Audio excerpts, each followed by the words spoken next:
আমার মালিক ডাক দিয়া বলবেন, হে নফসে মুতমাইন্নার দলেরা, তোমরা আগে আমার বান্দা বান্দীদের কাতারের ভিতরে শামিল হইয়া যাও, এরপর তোমরা আমার জান্নাতের ভিতরে ঢোকো। এখন আমার বাজানদেরকে বলবো, পর্দালে মা বোনরা যারা শুনতেছেন, দুনিয়ায় থাকা অবস্থায় আপনি পরীক্ষা করে দেখেন আপনার নফসটা কোন নফস। আপনার নফস কি নফসে আম্মারা, না নফসে লাওয়ামা, না নফসে মুতমাইন্না? যদি দুনিয়ায় থাকা অবস্থায় আপনার নফসকে যদি নফসে মুতমাইন্নায় পৌঁছাইতে না পারেন, কিয়ামতের ময়দানে আমার মালিক যখন ডাক দেবেন, ইয়া আইয়াতুহান নাফসুল মুতমাইন্না ইরজিই ইলা রাব্বিকি রাদিয়াতাম মারদিয়া আদখুলি ফি ইবাদি ওয়াদখুলি জান্নাতি। তখন আপনি নফসে মুতমাইন্না এই নফস না নিয়ে যদি মালিকের দরবারে ওঠেন, তাহলে আমার মালিকের ডাকে সাড়া দিতে পারবেন? জোরে বলেন, পারবেন? আদখুলি ফি ইবাদি ওয়াদখুলি জান্নাতি। আমার মালিক ডাক দিয়া বলবেন, হে নফসে মুতমাইন্নার দলেরা, তোমরা আগে আমার বান্দা বান্দীদের কাতারের ভিতরে শামিল হইয়া যাও, এরপর তোমরা আমার জান্নাতের ভিতরে ঢোকো। এখন বাজানদেরকে বলি, যারা বেহেশতে যাওয়ার আশায় এই মাহফিলে আসছে, যদি আপনার নফস নফসে মুতমাইন্নে পৌঁছাতে না পারেন, তাইলে আল্লাহটাকে সারা যদি দিতে না পারেন, তাহলে আপনি বেহেশতে ঢুকতে পারবেন? মনে হয় বোঝেন নাই ভালো করিয়া। কি পারবেন? পারবেন? এত কোরআনুল কারীমের আয়াত শুনাইলাম, কথা ঠিক কিনা?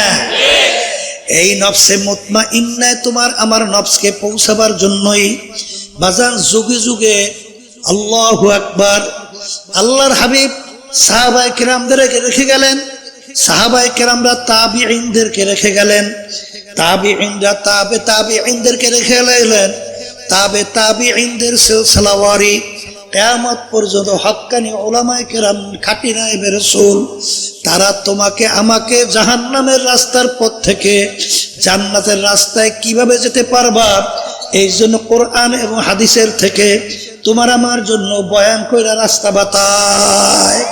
জোরে বলো, কথা ঠিক কিনা? এই ইসলাম কি শিক্ষা দেয়?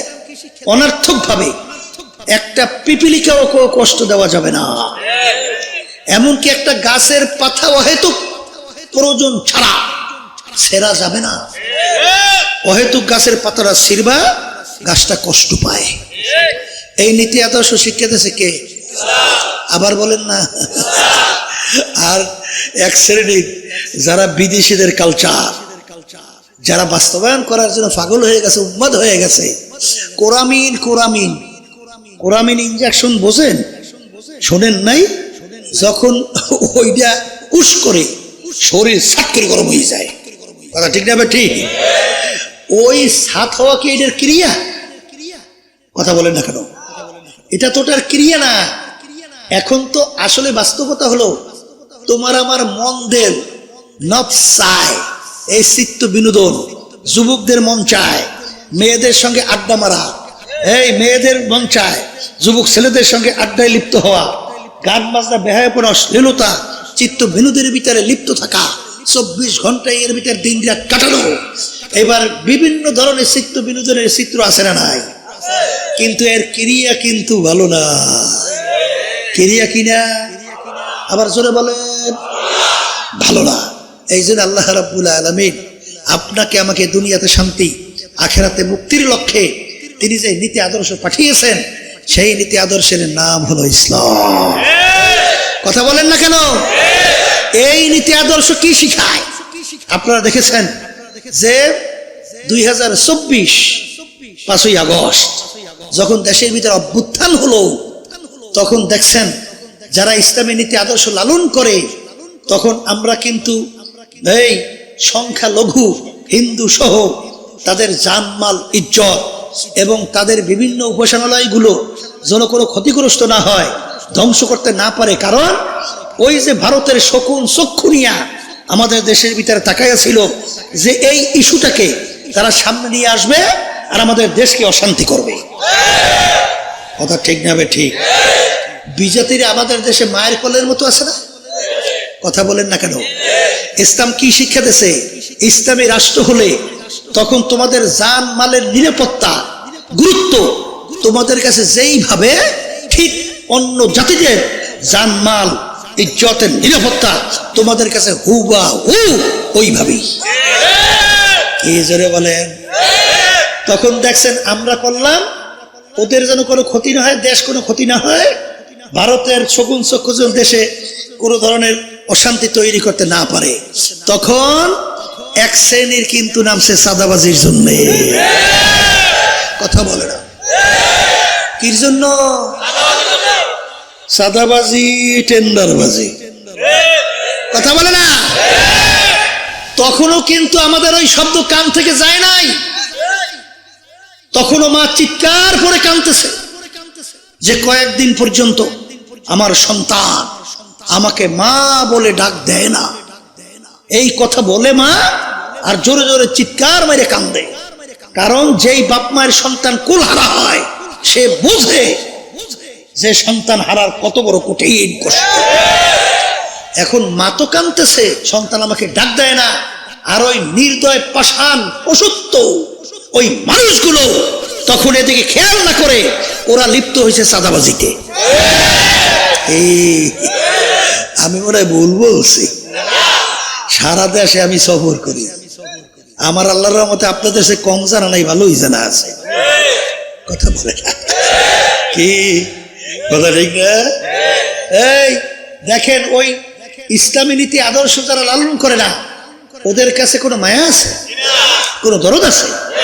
এই যে এখন জেলের ভিতরে আটকা আছে আমাদের বরিশালিয়া, ওই যে আর্মির এক অফিসার জিয়া হাসান নাকি নাম, কি নাম? জিয়াউল আহসান, এখন জেলের মধ্যে আছে না? ও একা নাকি 1000 মানুষকে ও নিজে হত্যা করছে। শোনেন নাই?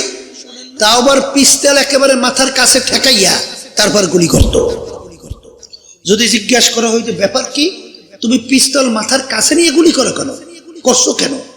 বলে যখন নাকি গুলি করছি তখন মগজ এবং রক্ত সেইটা যখন আমার হাতে লাগতো তখন আমার ফিলিংস তৈরি হইতো। নাউযুবিল্লাহ মিন যালিক। এরা মানুষটা কুত্তা শিয়াল শুয়ারের চেয়েও খারাপ। আসতে বলেন, মানুষটা কুত্তা শিয়াল শুয়ারের চেয়েও খারাপ।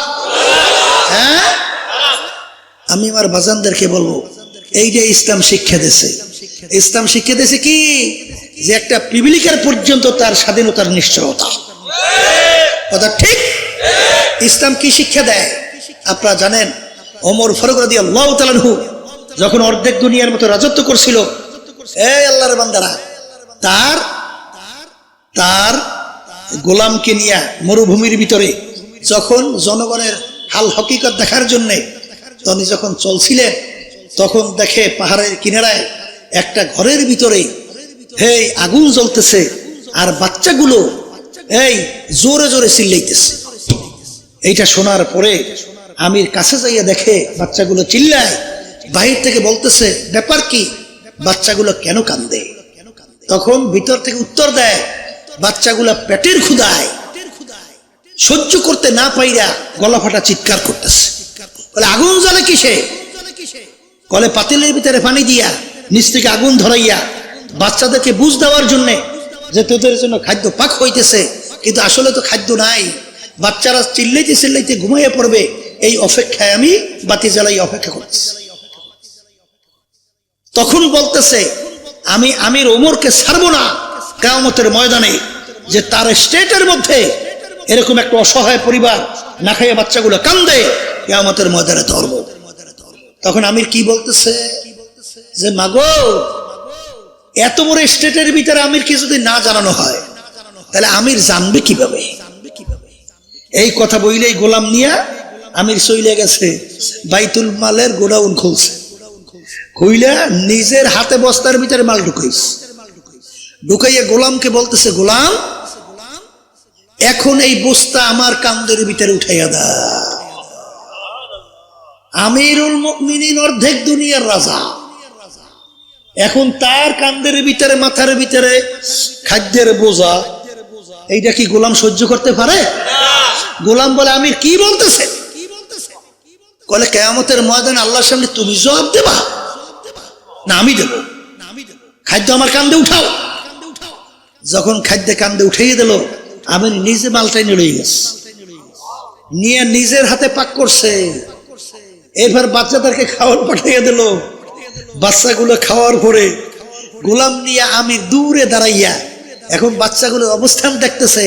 বাচ্চাগুলো এখন খিলখিল করে হাসতেছে। তখন শুকরিয়া আদায় করে, মালিক একটু আগে বাচ্চাগুলো কাঁদতেছিল আর এখন বাচ্চাগুলো হাসতেছে, আমার কলিজা ঠান্ডা হয়ে গেছে। এই হলো ইসলামী নীতি আদর্শ শিখেছি। আর বর্তমানে এই পাশ্চাত্য দেশের এই গরু ছাগল শুয়োরদের নীতি আদর্শের মাধ্যমে কি বোঝে? আর একজনে গুলি করে মারি ফেলা, কথা আমার কি, আমার হইলেই হয়। এই কথা বলেন না কেন? কি ভুল বলছি না ঠিক বলছি? এই মানবতা কাকে বলে? আমিরুল মুমিনিন ওমর ফারুক রাদিয়াল্লাহু তাআলা আনহু জেরুজালেম রওনা করছে। কোথায়? আমির তো উটের পিঠে বসা, আর গোলাম তো উটের রশি টানতেছে। কিন্তু সে চিন্তা করলো, আমিও তো মানুষ, আর গোলামটা যে রোদ্রের ভিতরে চামড়া পুইরা কালো হইতেছে, সেও তো মানুষ। আমির ডাক দিয়া বলে, গোলাম তুমি এখন উটের পিঠে উঠবে, আমি উটের রশি টানবো। এই কথা বলে কে? আমিরুল মুমিনিন, অর্ধেক দুনিয়ার রাজা। গোলাম শুনে আশ্চর্য, কি বলে? আমির উটের রশি টানবে আর আমি উটের পিঠে থাকবো, এ কেমন কথা? না আমি পারতেছি না। এই গোলাম, আমি হুকুম করছি, ওঠো উটের পিঠে। গোলাম উটের পিঠে, আমির উটের রশি টানে। আবার আমির উটের পিঠে ওঠে, গোলাম রশি টানে। এরকম টানতে টানতে যখন জেরুজালেম পৌঁছলো, তখন আল্লাহর কুদরত, ওই উটের রশি টানার পালা পড়লো আমিরুল মুমিনিনের। লোকজন অভ্যর্থনার জন্য অপেক্ষা করছে। আমির আসবে, স্বাগতম জানাবে। এই আহলান সাহলান মারহাবা মারহাবা। আমিরুল মুমিনিন স্লোগান দিয়ে উটের কাছে গেছে, আমিরকে নামাবে। নতুন জায়গা আমির কি তো চেনে নাই, কথা বুঝছেন? উটের পিঠ থেকে গোলাম ডাক দিয়ে বলে, আমি আমির না, আমির উটের রশি টানতেছে। ওয়াজ নসিহত আর কিছু লাগে নাই, সব কালিমা বইরা, সব সাপকে সাপ, সব মুসলমান। এই হইল মুসলমানদের চরিত্র, এই হইল ইসলামী নীতি আদর্শ। আর কোন নীতি আদর্শের মাধ্যমে শান্তি আনতে চায়?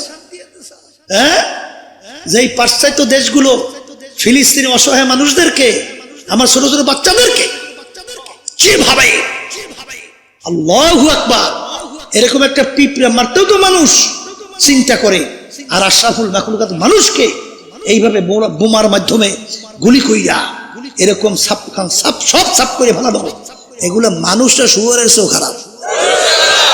হ্যাঁ, ওই কালচার বাস্তবায়ন করবা। খাসিরাত দুনিয়া ওয়াল আখিরা, দুনিয়াতেও ধ্বংস, আখিরাতেও ধ্বংস। দুনিয়াতে 53 বছর স্বাধীনতা চলছে, 54 বছরে পড়ছে। ইসলাম নীতি আদর্শ অনুযায়ী দেশ চলছে, কথা কয় না। কোন নীতি আদর্শ? ওই প্রাক্তন প্রেসিডেন্ট আমেরিকার আব্রাহাম লিঙ্কন, তিনি এই প্রচলিত গণতন্ত্রের থিওরি দিছিল, government of the people, by the people, for the people. তিনি এক কথায় বুঝাতে চায়, সমস্ত ক্ষমতার মালিক জনগণ। ধরে বলে নাউজুবিল্লাহি মিন যালিক। এই ইঞ্জিন বানাইলো ইঞ্জিনিয়ার, ইঞ্জিন সম্পর্কে সে ভালো বোঝে নাই, বুঝছো সে বানায় নাই সে, না? এই ইঞ্জিনিয়ার ইঞ্জিন বানাইয়া কোন পাইপে তৈল ঢুকাতে হবে, কোন পাইপে মোবিল ঢুকাতে হবে, তুমি যদি চালাকি কইরা মোবিলের পাইপে তৈল ঢুকাও, ইঞ্জিন চলে, ইঞ্জিন বাস্ট। মানুষ কে বানাইলো? এই সমস্ত মখলুকাত কে বানাইলো? এখন কোন নীতি আদর্শ ফলো করলে তুমি চললে তুমি দুনিয়াতে শান্তি পাবা, আখিরাতে মুক্তি পাবা, এটা সৃষ্টিকর্তা আল্লাহ ভালো জানে না তুমি ভালো জানো? এই আল্লাহ ভালো জানে বইলে টইলে, এখন তুমি চলো কোন লাইনে? মানব রচিত এই তন্ত্র মন্ত্র, এতে শান্তি পাবা না কোনদিন, আর পাওয়ার সম্ভাবনাও নাই, নাই, পাবে না, পায় নাই। এই কথা ঠিক নেবে? ঠিক না আমি ভুল টুল বলছি? ভুল বলি নাই। যদি ঠিকই বলি তাহলে আমার বাজানদেরকে বলবো, পর্দা আলে মা বোনরা যারা শুনতেছেন, কথা বেশি লম্বা টম্বা না, সংক্ষেপ। কুল্লু নাফসিন যায়িকাতুল মাউত। আমার আল্লাহ বলেন প্রত্যেকটা জানদার যার রূহ আছে তার একদিন না একদিন মৌতের শরাব পান করা লাগবে। ওয়ালাউ কুনতুম ফি বুরুজিম মুশাইয়াদা। আমার মালিক বলেন কেউ যদি মৌতের হাত থেকে পালাবার জন্য, লুকাবার জন্য পাথরের পাহাড় কাইটাও লুকাও, আমার মালিক বলেন সময় মতো মালাকুল মউত হাজির। জোরে বলে এই মরণ লাগবে। আর একটু আসতে বলে লাগবে, লাগবে। মুসা আলাইহিস সালামের সঙ্গে মাওলার সঙ্গে কথা হইতে আছে। মুসা কি চাও? কলে মালিক আপনি শিখাইয়া দেন কি চাবো। কলে তোমার অবস্থানে থাকতে তো বলতাম হায়াত এই বরকতের সঙ্গে বাড়াইয়া দেন। তা কি পরিমাণ মালিক? কলে একটা পশমের বিনিময়ে 100 বছর। যত পশম কত বছর? 100 100 100। কলে মালিক তারপরে? কলে তারপরেও মালাকুল মউত হাজির, তারপরে মরণ লাগবে। কলে মালিক তাইলে আর দরকার নাই, তাইলে তুমি যখন সিদ্ধান্ত নেছো এখন মালাকুল মউত আজরাইল পাঠাও, আমি প্রস্তুত। তাহলে মরণ লাগবে? আর একটু আসতে বলেন লাগবে, লাগবে। আচ্ছা মরণ যদি লাগে, আমি আমার বাজানদেরকে বলবো, পর্দা আলে মা বোনদেরকে বলবো, কোরআনুল কারীম কি মনে করেন সত্য? আর একটু আসতে বললেন সত্য না? আচ্ছা তা কোরআনুল কারীম যদি সত্য হয় তাহলে মরণের পরে কি হবে? আল্লাহ রাব্বুল আলামিন কোরআনুল কারীমের ভিতরে বলছেন ফারিকুন ফিল জান্নাতি ওয়া ফারিকুন ফিস সাঈর। মরার পরে আমি মানুষগুলোকে দুইটা ভাগে ভাগ করব। মরার পরে কয় ভাগ? আমি বলছি না আল্লাহ বলছেন? মুখ খুলে বলেন কে বলছেন? মরার পরে কয় ভাগ? তৃতীয় কোনো ভাগ আছে? নাই। এই মরার পরে দুই ভাগ করবে। কেমনে কেমনে ভাগ করবে? আমি মানুষগুলোর আমল নামা দাড়ি পাল্লায় দিয়ে ওজন দেব। যাদের নেকের পাল্লা ভারী হবে তাদের জন্য এমন মেহমানখানা আমি বানায় রাখলাম, যেই মেহমানখানার নাম হলো বেহেশত। সবাই বলেন আল্লাহুম্মা আমিন। আল্লাহ আপনি আমার জন্য, আমাদের সবার জন্য কবুল করে নেন। কেমন শান্তির জায়গা, কেমন সুন্দর জায়গা। আল্লাহ রাসূল সাল্লাল্লাহু আলাইহি ওয়াসাল্লাম বলেন বেহেশত এমন সুন্দর কেউ কোনোদিন চোখে দেখে নাই, কোনোদিন কানেও শোনে নাই। এরকম এরকম সুন্দর, তার চেয়েও সুন্দর কেউ কোনোদিন কল্পনাও করতে পারে নাই। এরকম এরকম সুন্দর হইতে পারে, তার চেয়েও সুন্দর। ওই বেহেশতের ভিতরে একবার যে ঢুকবে, আরে আল্লাহ রাসূল বলেন আর কোনোদিন বের করা হবে না। আল্লাহ আপনি আমার জন্য, আমাদের সবার জন্য কবুল করে নেন। এই গেল এক দল। আর এক দল আমার মালিক বলেন আমল নামা দাড়ি পাল্লায় দিয়ে ওজন দেওয়ার পরে যাদের নেকের পাল্লা হালকা হবে, গুনার পাল্লা ভারী হবে, তাদের জন্য এমন শাস্তির জায়গা আমি বানায়া রাখলাম, যে শাস্তির জায়গার নাম হলো জাহান্নাম। আল্লাহ আপনি আমাকে, আমাদের সবাইকে জাহান্নাম থেকে মুক্তি দান করেন। আল্লাহুম্মা আমিন।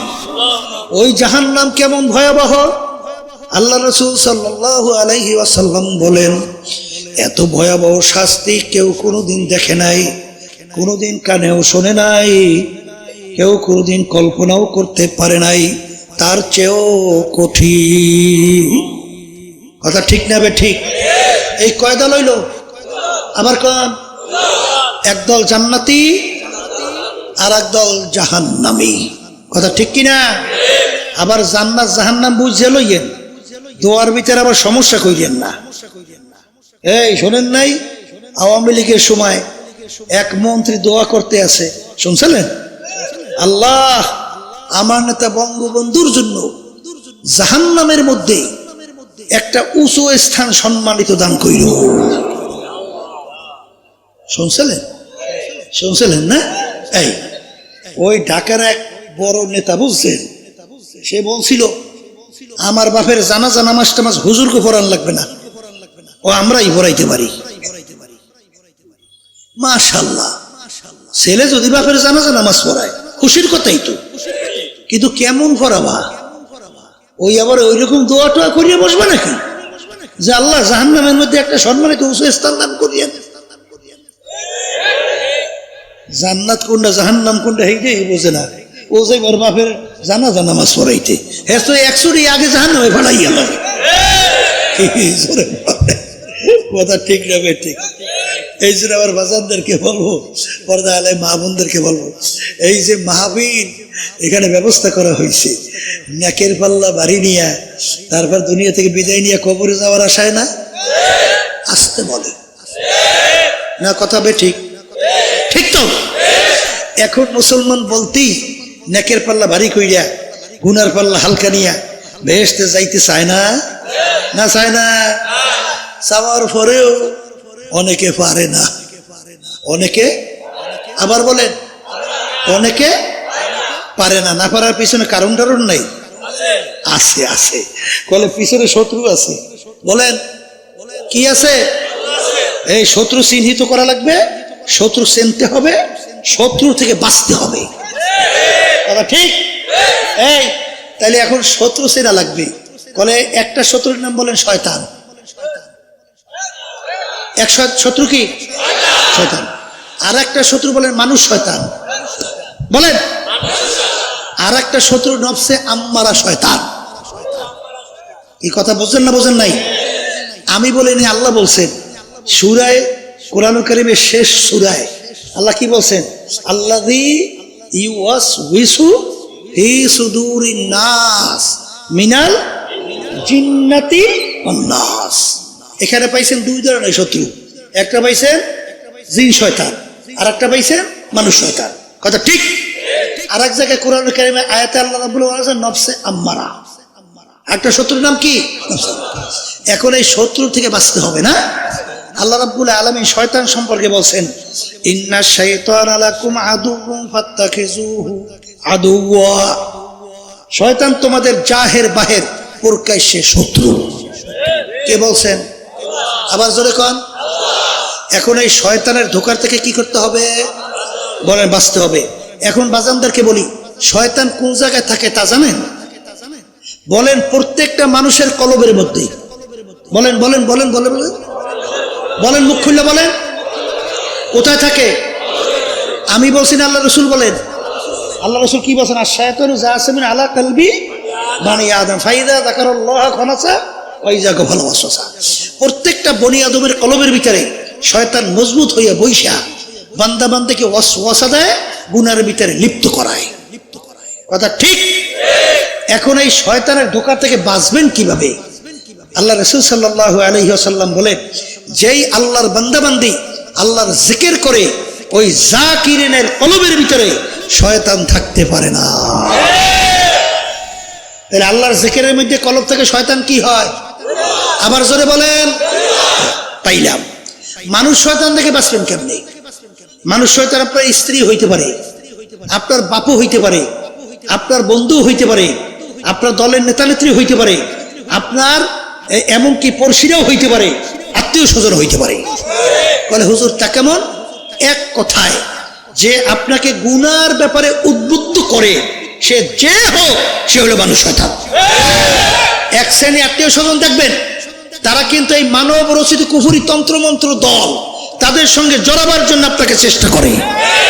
ও যে হোক ও মানুষ শয়তান। কথা ঠিক? এক শ্রেণী দেখবেন, সন্তান যদি নামাজ পড়ে তখন বাপ মা তাদেরকে বাধা দেয়, এবং যারা নাকি ইসলামী দলের সঙ্গে জড়ায় বাপ মা তাদেরকে আক্রমণ করে, তাদের সাথে খারাপ ব্যবহার করে, ওর থেকে ফিরাবার জন্য চেষ্টা করে। আপনাকে এই সরফেশনের মধ্যেই কিন্তু আছে, আমার জানা আছে। যারা বলেন কথা ঠিক না ঠিক? সে যে হোক ও মানুষ শয়তান, কথা ঠিক। আর একটা হলো নফস আম্মারা, আর একটা কি? নফস কিন্তু 3 প্রকার, সংক্ষেপে বলতেছি। কয় প্রকার বলেন? 1 নম্বর নফস আম্মারা, 2 নম্বর নফসে লাওয়ামা, 3 নম্বর নফসে মুতমাইন্না। আম্মারা কাকে বলে? সব সময় গুনাহ করতে ভালো লাগে, নেকের কাজ ভালো লাগে না। এরকম কিছু আল্লাহর বান্দা বান্দীরা আছে না নাই? একটু মুখ খুলে কথা কয় না, আছে না নাই? বুঝতে হবে ওর নফসটা হইল নফসে আম্মারা। ওর নফসটা কোন নফস?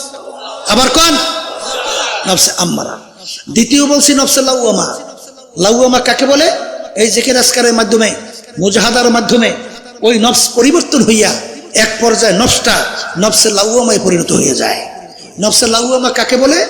গুনাহ করার সময় চুপ থাকে, গুনাহ হওয়ার পরে ভিতরে আফসোস তৈরি হয়, কেন করলাম, কেন করলাম, কেন করলাম। এই নফসটার নাম কি বলেন? এরপর মুজাহাদার মাধ্যমে, জিকির আজকারের মাধ্যমে এই নফস পরিবর্তন হইয়া এই নফসটা এক সময় নফসে মুতমাইন্নায় পরিণত হয়ে যায়। কোন নফস বলেন? মুখ খুললে বলেন। নফসে মুতমাইন্না। নফসে মুতমাইন্না কাকে বলে? বলেন নেক কাজ করতে ভালো লাগে। এক কথায় নেক কাজ করতে পারে, গুনার কাজ ছাড়তে পারে। গুনার কাজ ছাড়তে পারে, নেক কাজ করতে পারে। এইটার নাম কোন নফস? আবার বলেন, আবার বলেন। এখন আমার বাজানদেরকে বলবো, পর্দা আলে মা বোনরা যারা শুনতেছেন, কুরআনুল কারীমের ভিতরে আল্লাহ রাব্বুল আলামিন বলতেছেন, ইয়া আইয়াতুহান নাফসুল মুতমাইন্না ইরজিই ইলা রাব্বিকি রাদিয়াতাম মারদিয়া ফাদখুলি ফি ইবাদি ওয়াদখুলি জান্নাতি। আমার মালিক কিয়ামতের ময়দানে ডাক দেবেন নফসে মুতমাইন্নার দলদেরকে। বলেন কাদেরকে? মুখ খুলে বলেন, কাদেরকে? নফসে মুতমাইন্নার দলদেরকে। কথা ঠিক। এখন আমার বাজানদেরকে বলবো, পর্দা আলে মা বোনরা যারা শুনতেছেন, দুনিয়ায় থাকা অবস্থায় আপনি পরীক্ষা করে দেখেন আপনার নফসটা কোন নফস। আপনার নফস কি নফসে আম্মারা, না নফসে লাওয়ামা, না নফসে মুতমাইন্না? যদি দুনিয়ায় থাকা অবস্থায় আপনার নফসকে যদি নফসে মুতমাইন্নায় পৌঁছাইতে না পারেন, কিয়ামতের ময়দানে আমার মালিক যখন ডাক দেবেন, ইয়া আইয়াতুহান নাফসুল মুতমাইন্না ইরজিই ইলা রাব্বিকি রাদিয়াতাম মারদিয়া আদখুলি ফি ইবাদি ওয়াদখুলি জান্নাতি। তখন আপনি নফসে মুতমাইন্না এই নফস না নিয়ে যদি মালিকের দরবারে ওঠেন, তাহলে আমার মালিকের ডাকে সাড়া দিতে পারবেন? জোরে বলেন, পারবেন? ফাদখুলি ফি ইবাদি ওয়াদখুলি জান্নাতি। আমার মালিক ডাক দিয়া বলবেন, হে নফসে মুতমাইন্নার দলেরা, তোমরা আগে আমার বান্দা বান্দীদের কাতারের ভিতরে শামিল হইয়া যাও, এরপর তোমরা আমার জান্নাতের ভিতরে ঢোকো। এখন বাজানদেরকে বলি, যারা বেহেশতে যাওয়ার আশায় এই মাহফিলে আসছে, যদি আপনার নফসে মুতমাইন্নে পৌঁছাতে না পারেন, তাইলে আল্লাহটাকে সারা যদি দিতে না পারেন, তাহলে আপনি বেহেশতে ঢুকতে পারবেন? মনে হয় বোঝেন নাই ভালো করিয়া। কি পারবেন? পারবেন? এত কোরআনুল কারীমের আয়াত শুনাইলাম, কথা ঠিক কিনা? এই নফসে মুতমাইন্নায় তোমার আমার নফসকে পৌঁছাবার জন্যই বাজান যুগে যুগে আল্লাহু আকবার, আল্লাহর হাবিব সাহাবায়ে কেরামদেরকে রেখে গেলেন, সাহাবায়ে কেরামরা তাবিঈনদেরকে রেখে গেলেন, তাবিঈনরা তাবিঈনদেরকে রেখে গেলেন, তাবিঈনদের সিলসিলাওয়ারি কিয়ামত পর্যন্ত হক্কানি উলামায়ে কেরাম, খাঁটি নায়েবে রাসূল, তারা তোমাকে আমাকে জাহান্নামের রাস্তার পথ থেকে জান্নাতের রাস্তায় কিভাবে যেতে পারবা, এই জন্য কোরআন এবং হাদিসের থেকে তোমার আমার জন্য বয়ান কইরা রাস্তা বাতায়। জোরে বলার কথা ঠিক কিনা? বাজার আমাদের এই তরিকার নাম হলো চিশতিয়া সাবিরিয়া তরিকা। এই তরিকার 5টা ঔষধ আল্লাহর কুতুবেরা তোমার আমার জন্য রাইখা গেছেন। আমার দাদাজান বলতেন, যদি তোমরা ঠিক নিয়ম অনুযায়ী কিছুদিন এই সবক আদায় করতে পারো, আল্লাহর রহমতের উপর ভরসা করে বলতে পারি যে তোমার দিনের দিন তোমার দেল নাকের দিকে ঝুঁকবে, গুনার থেকে ফিরতে পারবে।